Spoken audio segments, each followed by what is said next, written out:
بسم اللہ الرحمن الرحیم۔ جب خدا نے اس بات کا اعلان کیا تو فوراً ملائکہ بول پڑے، اجماع کے ساتھ بولے، اکٹھے بولے، تو اسے زمین پر خلیفہ بنائے گا جو فساد کرے، جبکہ ہم تیری تسبیح بھی کرتے ہیں اور ہم تیری حمد بھی کرتے ہیں۔ اب اللہ نے بھی آدم کا اعلان نہیں کیا، آدم کا نام نہیں لیا، آدم کا تذکرہ نہیں کیا، آدم کے بارے میں بتایا نہیں۔ فرشتوں کو کیسے پتا چل گیا کہ یہ زمین پہ فساد ہے؟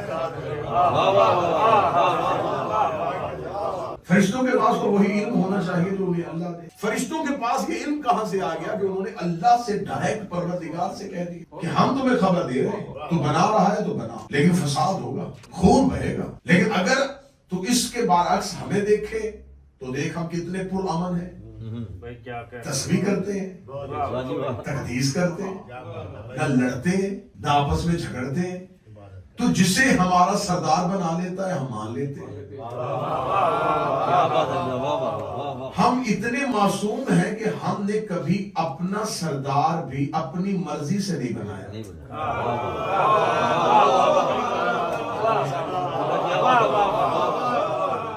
ہم نے اپنی مرضی سے اپنا استاد بنایا نہیں کہ ہم یہ کہیں کہ آج فرشتوں کی ایک جگہ پہ محفل ہے، وہاں میٹنگ ہے، وہاں ہم فیصلہ کریں گے ہم کس کو سید الملائکہ بھائی سبحان اللہ۔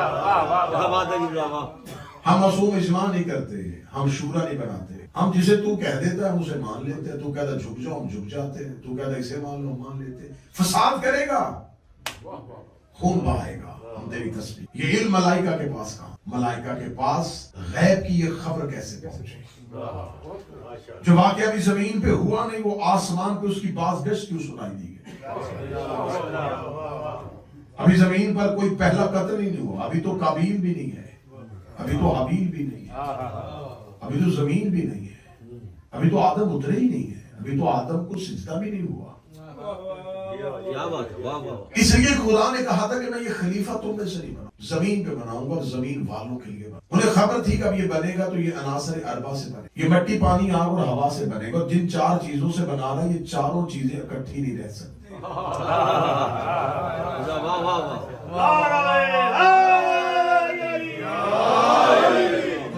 خلقت میں فساد ہے، اختلاف ہو جائے گا۔ کتنا میرا پروردگار ہے کہ اس نے ملائکہ کی رائے کو سنا ہے، اسے فرشتوں سے جبرن اس نے کہا ہاں اپنی رائے دو، انہیں اپنی رائے دی، خدا نے کہا نہیں تمہاری یہ رائے میرے لیے مقدم نہیں ہے۔ اگر تم عناصر اربع کی وجہ سے پریشان ہو تو میں عناصر اربع کی وجہ سے خلافت نہیں دے رہا، میں خلافت دے رہا ہوں آدم کو اس علم کی بنیاد پر جو تمہارے پاس نہیں ہے۔ خدا نے حضرت آدم کو علم کی بنیاد پر سجدہ کروا، ہدایت کا بندوبست ہو گیا، اور خدا نے زمین پر ہدایت کا مکمل نصاب بنا دیا اور پہلا ہادی زمین پہ اتار دیا۔ اب یہ سلسلہ ہدایت چل پڑا۔ اب یہاں مجھے جہاں تذکرہ سید الساجدین کرنا ہے تو وہاں مجھے اکیلے سید الساجدین کا تذکرہ نہیں کرنا، وہاں مجھے ایک شہزادی کی بات بھی کرنی ہے، کیونکہ ہر علی کے ساتھ ایک فاطمہ کا ہونا ضروری ہے۔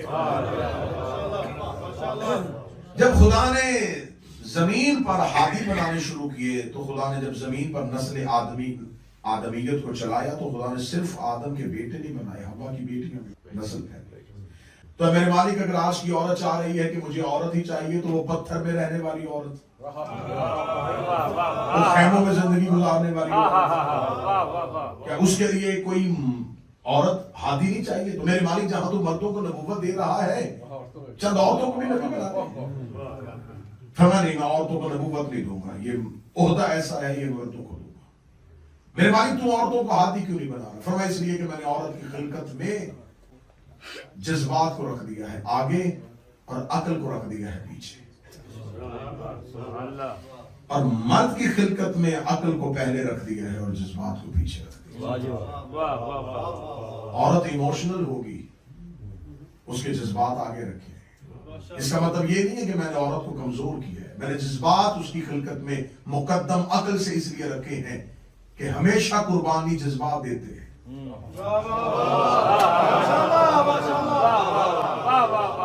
اگر آج کی یورپ میں رہنے والی، برطانیہ میں رہنے والی، امریکہ میں رہنے والی خاتون یہ چاہتی ہے کہ شاید اسلام نے ہمارے حقوق کو پامال کیا ہے اور شاید مغرب ہمارے حقوق کو آزاد کر رہا ہے اور ہمیں زندگی دے رہا ہے، ہمارے حقوق کو پامال نہیں ہونے دے رہا، ہمارے ساتھ آنکھوں میں آنکھیں ڈالیں، ڈیبیٹ کریں۔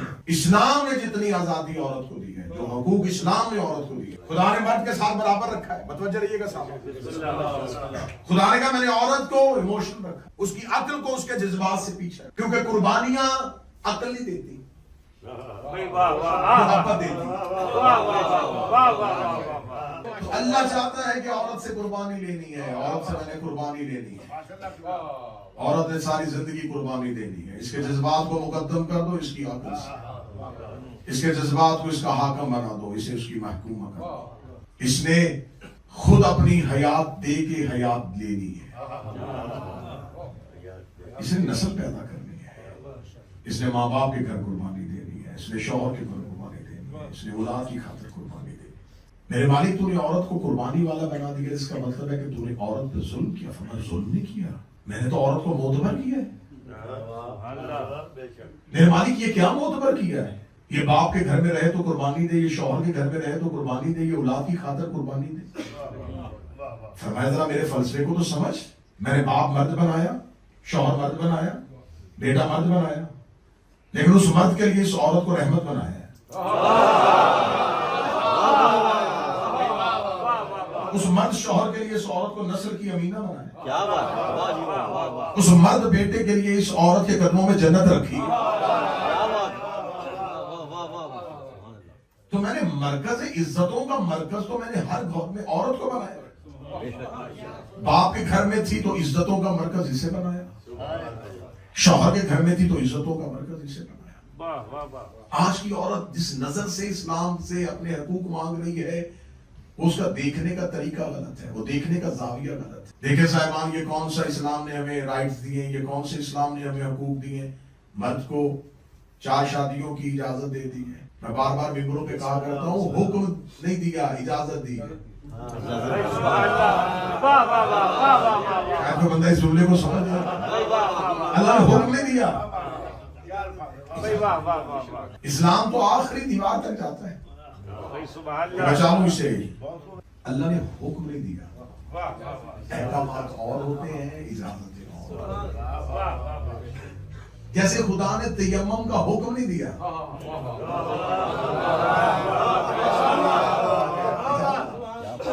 اب کوئی کہے کہ تیمم اسلام میں ہے تو اب تو میں مٹی سے ہی کروں گا، تو خدا نے کہا اجازت ہے، اگر پانی نہ ہو تو، اگر نہ ہو تو کسی چیز کا ملنا اجازت ہوتا ہے۔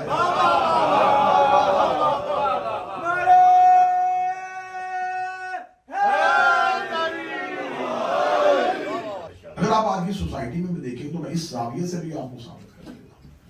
آپ 15 سے لے کے 25 سال کی 10 خواتین کا تعین کریں، 15 سے لے کے 25 سال کے 10 مردوں کو تعین کریں۔ بچی جلدی بالغ ہو، 15 سال کی ہو گئی، اب قابل ہے شادی کے، 16 سال اب کہیں گھر دیکھنا چاہیے، 17 سال فکر لاحق ہو گئی، 18 سال اب زیادہ بٹھا نہیں سکتے، 19 سال اب لوگ باتیں کر رہے ہیں، 20 سال اب کہیں بھی ہو جائے، 21 سال اب بھیج دینا چاہیے، 22 سال اب تانے نہیں سنے جا رہے، 23 سال یا تو بہت ہو گیا، 24 سال بوڑھا کرو گے، 25 سال کیوں نہیں بھی آ رہے۔ یہ ہے 15 سے لے کے 25 سال تک کی بچیوں کے مسائل۔ میں سوسائٹی میں رہ کے سوسائٹی کی بات کرتا ہوں، اب آؤ 15 سے لے کے 25 تک کے لڑکے، 15 سال کھیلنے کی عمر، 16 سال ابھی دیکھا ہی کیا ہے، 17 سال ابھی زمانے میں پڑھنے دو، 18 سال ہاں قابل ہو گیا کچھ کمانے دو، 19 سال ابھی ذمہ داری نہ ڈالنا، 20 سال کچھ کاروبار کرو، 21 سال ابھی اتنا ذمہ دار نہیں ہے، 22 سال بوجھ نہ ڈالو، 23 سال کہیں اچھا سا دیکھتے ہیں، 24 سال تھوڑا انتظار کرو کچھ اچھا مل جائے گا، 25 سال ہاں اب کر دیتے ہیں، 15 سے لے کے 25 سال جتنے وقت میں ایک بچہ شادی کے قابل ہوا، سوسائٹی میں 10 بچیاں شادی کے قابل ہوئی ہیں۔ میں جملہ کہہ گیا کیا بات ہے جملہ، واہ واہ، جتنی دیر میں سوسائٹی میں ایک بچہ شادی کے قابل ہوا ہے اتنی دیر میں سوسائٹی میں 10 بچے شادی. واہ واہ. اب بتائیں گا بس اس ریشو کو آپ ایکول کیسے کریں گے؟ سیکنڈ ورلڈ وار ہوئی، لاکھوں کی تعداد میں مرد مارے گئے، خواتین زندہ ہیں، نسل کیسے چلے گی؟ اسلام ہر کونے کو دیکھتا ہے. اسلام فطرت کا مذہب ہے. اسلام قیامت تک چلنے والا مذہب. واہ واہ، اسلام نے کبھی بھی عورت کو پاؤں کی جوتی نہیں بنایا. بے شک. یہ اسلام ہی تو تھا جس نے ریت کے نیچے دفن ہوتی ہوئی بچی کے احترام میں محمد کو کھڑا ہو گیا. وہ عرب ریت میں دفن کر رہے تھے، اسلام نے احترام میں رسول کو. اب مرد ہادی بن رہے ہیں اور عورتیں نبوت. میرے مالک عورتوں کو نبوت کیوں نہیں دے رہا؟ یہ مردوں کی محتاج کیوں بنائے؟ فرمایا میں نے ہر دور میں مرد ہادی بنائے لیکن اس دور میں ایک عورت کو مثالی بنایا.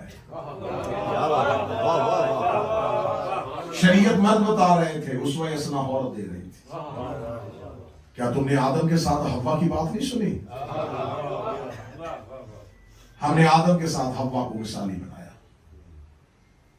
ہم نے ابراہیم کے ساتھ حاجرہ کو مثالی بنایا، اور حاجرہ کو تو بھی اتنا مثالی بنایا کہ آج تک سارے مرد حج پہ جا کے عورت کی سنت پہ عمل کرتے ہیں.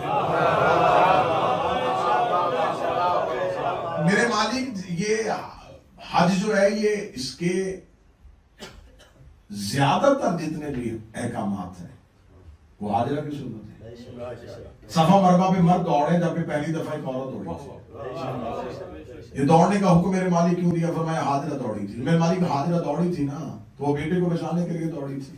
فرمایا بیٹا عام ہوتا تو میں کبھی بھی سنت نہ بناتا.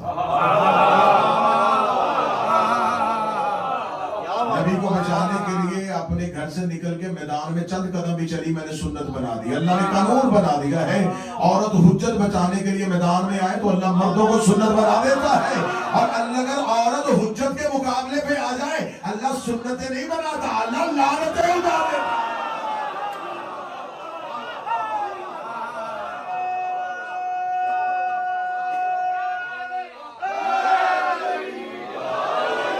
یہ عزت مستور ہے.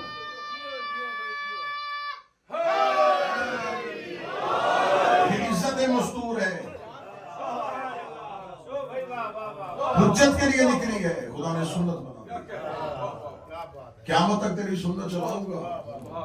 کوئی بھی یہاں پہ آئے گا بتاؤں گا یہاں پہ حاجرہ دوڑی تھی.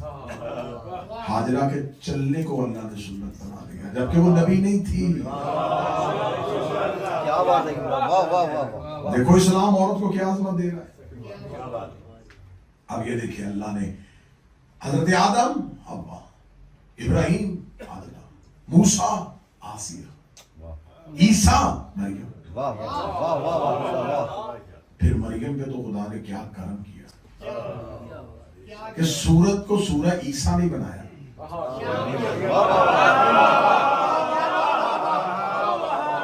سورت کو سورہ مریم بنا. عورت عزت دار ہو تو اللہ قرآن میں بھی نام لے لیتا ہے.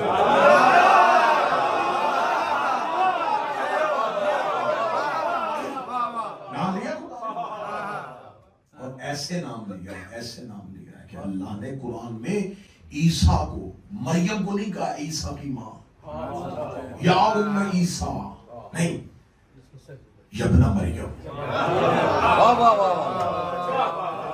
عہدہ عیسیٰ کے پاس ہے. واہ واہ، سبحان اللہ. مریم نبی نہیں ہے.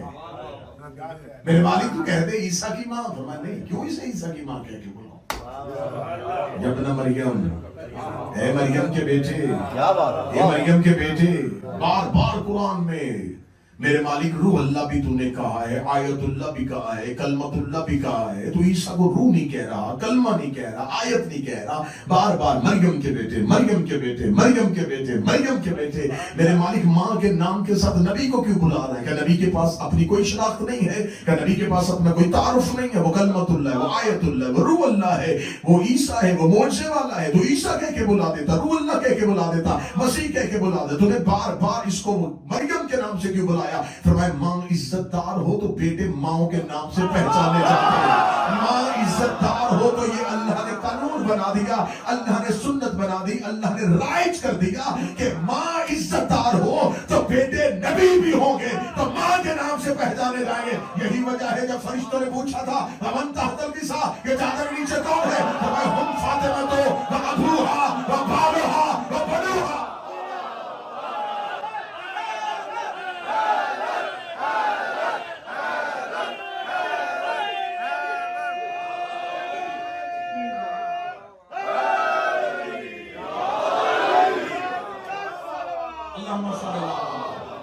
ایک عزت دار مرد کو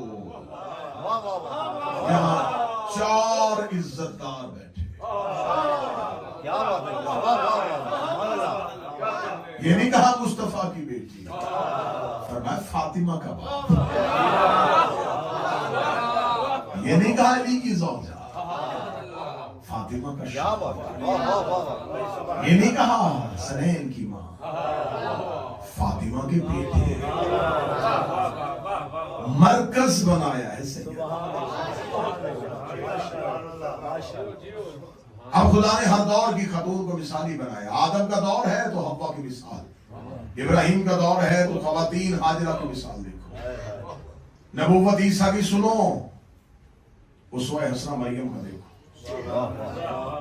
اسلام عورت کو لے کے چل رہا ہے، کتنی عزت دے رہا ہے، مرد کے برابر لے کے آ رہا ہے۔ لیکن خدا نے جب خواتین کی دنیا میں اتنے مردوں کے ساتھ ان خواتین کو مثالی خواتین بنایا، لیکن کسی خاتون کا اسوہ خدا نے کامل نہیں کیا، اسے عزتوں کے لحاظ سے مکمل نہیں کیا۔ یہ خواتین کا تذکرہ خدا نے قرآن میں لکھا ہے، ان کے نام لکھے ہیں، یہ برگزیدہ خواتین ہے، اللہ کی چنیدہ خواتین ہے، اللہ کی چنی ہوئی شخصیات۔ لیکن اللہ نے آج کی خاتون جو آج قرآن پڑھے گی وہ کہے گی بس حوا کا تذکرہ پڑھ لیا، اب مکمل سیرت اپنی زندگی کا رول ماڈل بنا لوں گی حوا کو، کیسے بنائے گی؟ نہیں بنا سکتی۔ حوا سب کچھ سکھا دے گی، یہ کیسے سکھائے گی کہ ماں باپ کا احترام کیسے کرنا ہے۔ آپ موضوع سے ہٹے گے تو تقریر گئی ساری۔ حوا سب کچھ سکھائے گی لیکن یہ کیسے سکھائے گی کہ ماں باپ کا احترام کیسے کرنا ہے۔ آسیہ سب کچھ بتائے گی، شوہر سے وفا کیسے بتائے گی۔ کیا بات ہے، مریم سب کچھ بتائے گی، شوہر کی اطاعت کیسے بتائے گی۔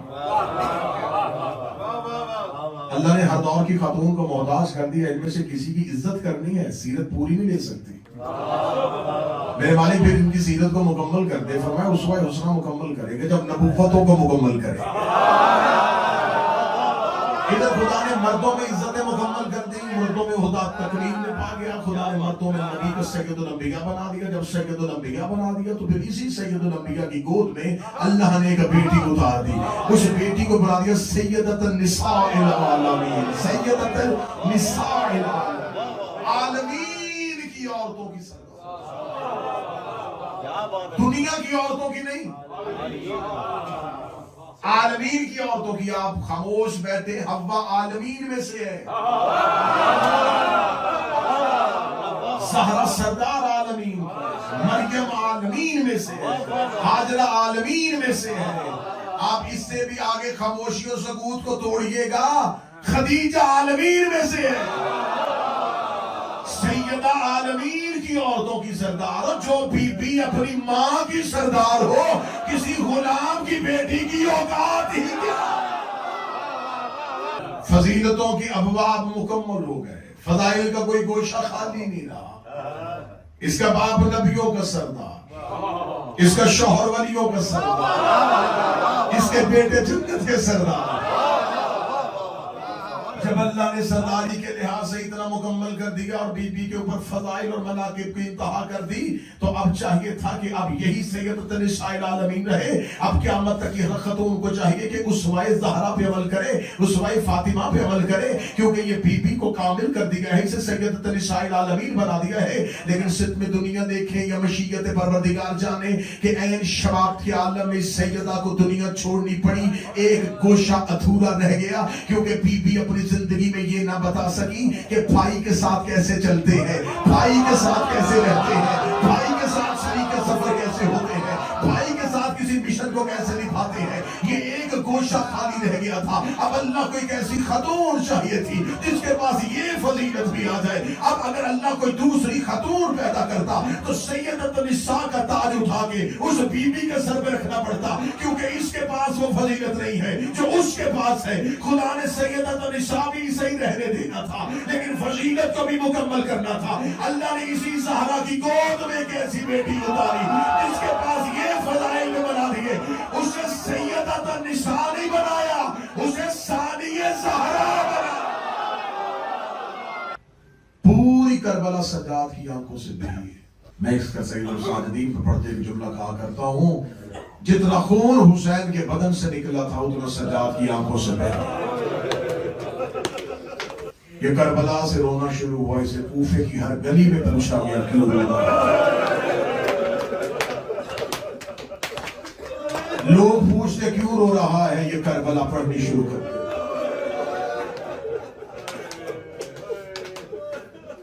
گیا, آپ نے عزت دیا, آپ نے ممبر دیا, اتنے مومنین سید غیر سید زمین پہ بیٹھ گئے, میں نے ممبر پہ بیٹھ کے پڑھنا شروع کر دیا. یوں کربلا پڑھنی آسان ہے. پتھروں کی بارش ہو رہی ہو, ماں ننگے سر کھڑی ہو, بہن تماچے کھا رہی ہو, بیٹیاں زمین پہ گر رہی ہوں, باپے کا سر نیزے پہ قرآن پڑھ رہا.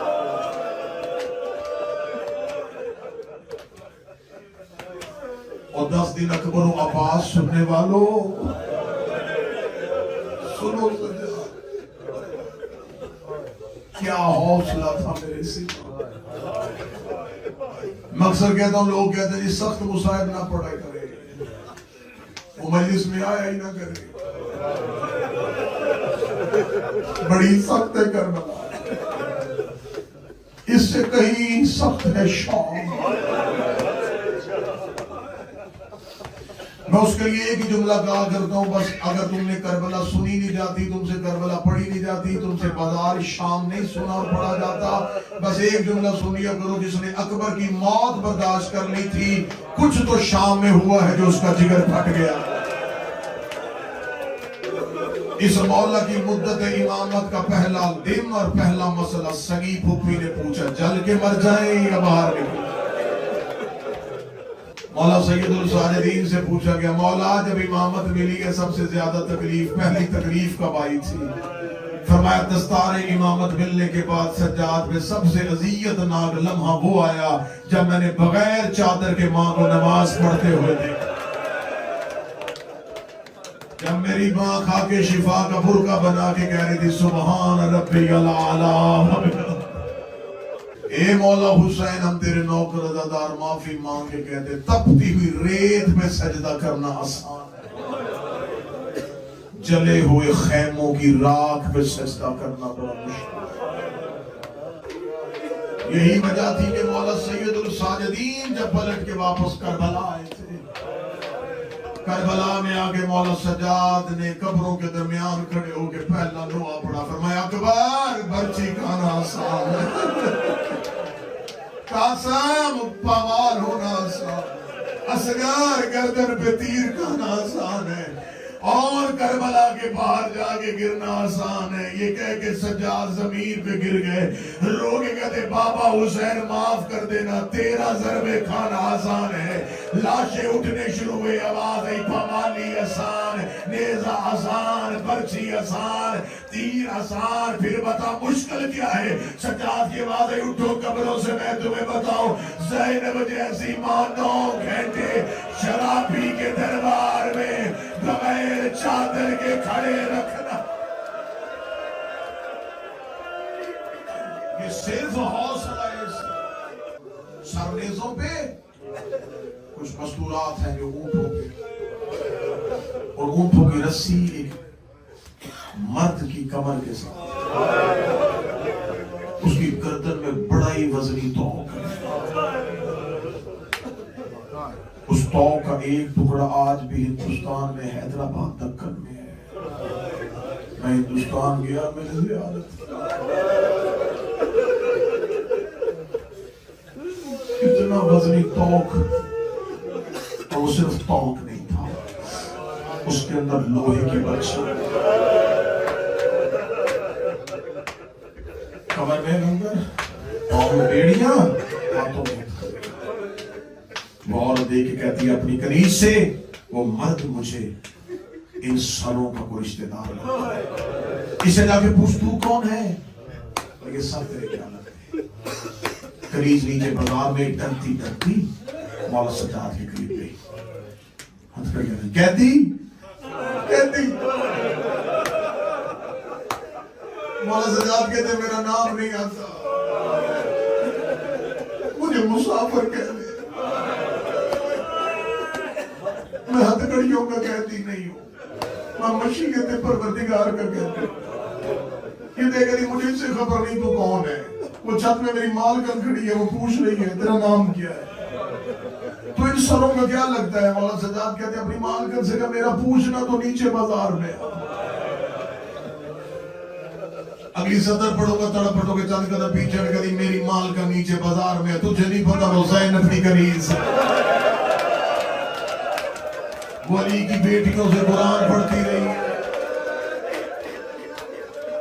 علی کی بیٹیوں کی کنیز بازار میں آئے، گھر کے اندر جا کر مال کرنا دیکھ تماشا، وہ قیدی تجھے بازار میں بلا رہا ہے، دیکھ کر مر جاؤں گی جگر پھٹ جائے گا، اگر یہ قیدی قافلہ لے کے چلا گیا میں ساری زندگی روتی روتی مر جاؤں گی، اللہ جانے میرے دروازے کے آگے سے کون گزر گیا ہے، جلدی کر مجھے برقع دے، مجھے بازار میں جانا ہے۔ اس نے سر پہ چادر لی، لوگوں کے ہجوم سے ڈرتی ڈرتی سید الساجدین کے قریب آئی، قریب آگے کہتی ہے مسافر بلا تو نے لیا، میں گئی ہوں، بازار کا ماحول میرے کھڑے ہونے کے لائق نہیں ہے، مجھے زیادہ دیر کھڑے نہ کرنا، مجھے جلدی بتا دے تو کون ہے اور یہ سر تیرے کیا لگتے ہیں۔ مولا سجاد نے مدت کی جھکی ہوئی اپنی کمر کو سیدھا کیا، اپنے سر سے اپنے سفید بالوں کو ہٹایا، ہٹا کر میرا پتہ بعد میں پوچھنا، پہلے تو بتا تم مال کے اشتر کی بیٹی ریحانہ ہے؟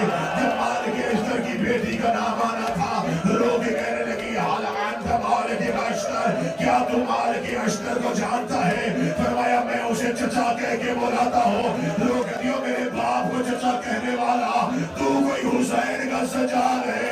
آواز آئی مجھے پہچان، میں حسین کا بیٹا ہوں، رو کہتی میں نے تجھے مدینے میں دیکھا تھا، تجھے تو آل محمد بڑا پیار کرتے تھے، تیرے سر کے بال سفید کیوں ہو گئے؟ مولا آپ کی کمر کیوں جھک گئی؟ اتنا جملہ کہنے کے بعد اس نے یوں سروں کو دیکھا، دیکھا دی اگر تو سجاد ہے پھر بتا یہ کون ہے؟ آواز آئی پہلا سر میرے باب حسین کا، وہ سر میرے علی اکبر کا، یہ ایک ایک سر کے نیچے سے گزرتی گئی، آخری سر پہ جا کے اس کی نظر اونٹ میں پڑی، یہ روتی ہوئی مولا سجاد کے پاس آئی، رو کے کہتی تجھے دادی زہرا کا واسطہ، اب یہ نہ کہنا کہ یہ زینب ہے۔ مولا سجاد کی آواز ہے جس سے قرآن پڑھتی رہی ہے، کوفے میں جو تیری معلمہ تھی یہ وہی علی کی بیٹی ہے۔ ریحانہ دوڑی آگے ہاتھ جوڑے، روکی کہتی نہیں پوچھتی کہ چادر کہاں گئی، نہیں پوچھتی رسیاں کیوں پہنی، مجھے بتا عباس کہاں ہے، وہ ساتھ کیوں نہیں آیا؟ آواز آئی وہ گھوڑے کی گردن میں جو سر لٹک رہا